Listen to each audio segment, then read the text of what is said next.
On July 24th, 2002, disaster struck a small town in Somerset County, Pennsylvania, as 9 miners found themselves trapped underground for over 3 days.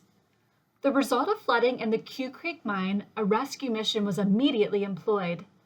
Using important mine map information, all 9 miners were safely lifted from the mine. Whether there's an immediate need to address a mining disaster in your state, or you're deciding how to best protect your assets, knowing exactly what's underfoot can save property and save lives. That's where we come in.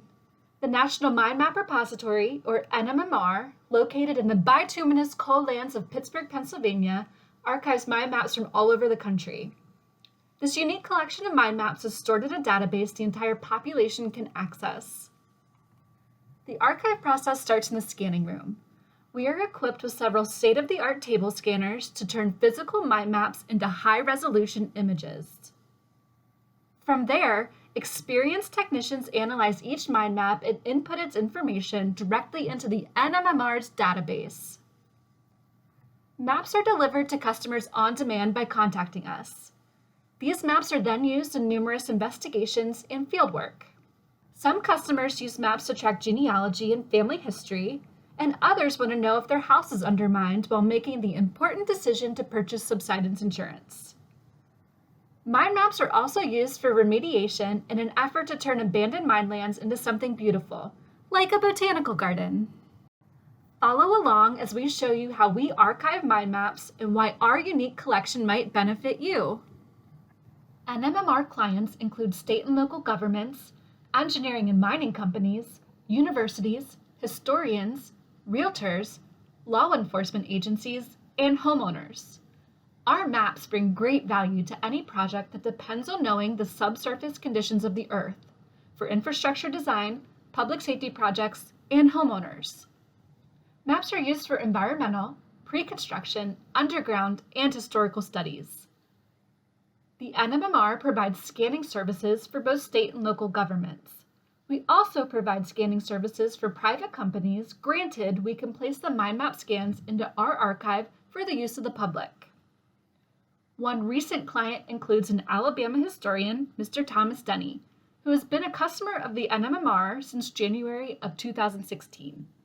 He has been using our coal and iron maps to both petition the state for preservation of historical markers at the locations of the mines and to write a history of mining in his state. Our maps provide great value to his and many others' historical efforts. NMMR services are free to the public with a modest fee for private companies. NMMR archives have been collected through various means over the decades. Some companies have donated their maps to local universities, as well as mining engineers donating to their town's historical society. Through continued outreach, NMMR receives maps that do not yet exist in our archives. Maps come in all shapes, sizes, and formats. Here are the main media that NMMR processes. AutoCAD. Today's standard, these maps lack heart and soul compared to maps a century before. These are generated using computer software and then are plotted out on regular paper. The digital forms can more easily be taken into GIS for further analysis. Although these maps lack the soul and personal touch of hand-drawn maps, they tend to be a more precise representation of mining. Canvas. Consisting of canvas with burlap backing, these maps were the original medium by which draftsmen drew mine workings. As you can see on this map, the intricate mine workings and lettering were all hand-drawn. Inexperienced draftsmen would need at least a month of practice drawing letters and numbers before they were permitted to work on an active mine map. You can see the pride of their work by the clean lines and their use of color to track yearly progress in the mines. Blueprint. Made from source canvases, the quality of blueprints is reliant on the original quality of canvas maps. Blueprinting was the only available method for draftsmen to duplicate maps, and errors could be introduced during the process. Sometimes, however, blueprint copies are the only remaining versions of mine maps and are archived by NMMR. Vellum. A transparent copy of the map similar to blueprints. Like blueprints, vellum is reliant on the original quality of canvas maps. Vellum is much more reproducible as well. Linen. Mostly used by companies to provide a copy to mine inspectors, created by their draftsmen. Archiving maps is a multi-step process that relies heavily on organization. We receive the map, assign it a unique NMMR document number, scan it to a digital format, enter the data into the NMMR database, and return the map to donors. Maps are scanned using one of 4 scanners in the NMMR scanning room. Our portal scanner is among the largest in the world and is capable of scanning maps 80 inches wide and 120 inches long. Once the map is scanned, it goes through various processes to digitally attach the NMMR document number on the map.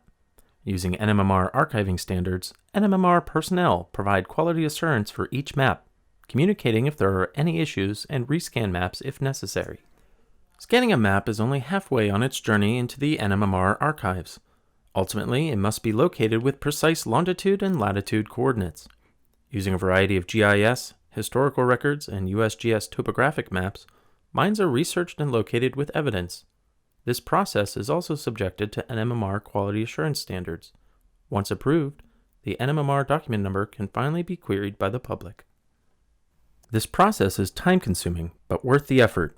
After all, if the mine or map is in the wrong place, you may not locate who you're trying to rescue trapped underground, or may end up developing over unstable ground. While the computer technologies and capabilities increase, the data recorded on the mine maps becomes more valuable. Through digitization and elevation models, mine map data can be uploaded into software programs, allowing professionals and stakeholders a 3D view of the map. The video currently playing is an example of the new possibilities which can be created for mine maps. This video is a 3D representation of the mine workings in and around the former town of Centralia, Pennsylvania, thanks to Tom Massaraco, an OSMRE GIS analyst, who made this 3D model possible. For those whom are interested, the colored coal workings displayed above the ground are sections of coal which were surface mined after the mine maps were made. The advantages to portraying the map data this way can be instantly noticed. Now visual distances between coal beds, amount and type of mining, and locations of mines can easily be compared to surface features. Potential areas for mine discharges, subsidence-prone areas, and other geotechnical and environmental issues can be easily predicted. The potential use of mine data presented in this format are limitless. Construction costs related to geotechnical mitigation, environmental restoration, risk of subsidence, and availability of unmined coal can be better defined, which can decrease overall costs. This type of technology will aid OSMRE in the enforcement of SMRE, the protection of the environment, property, and public well into the future.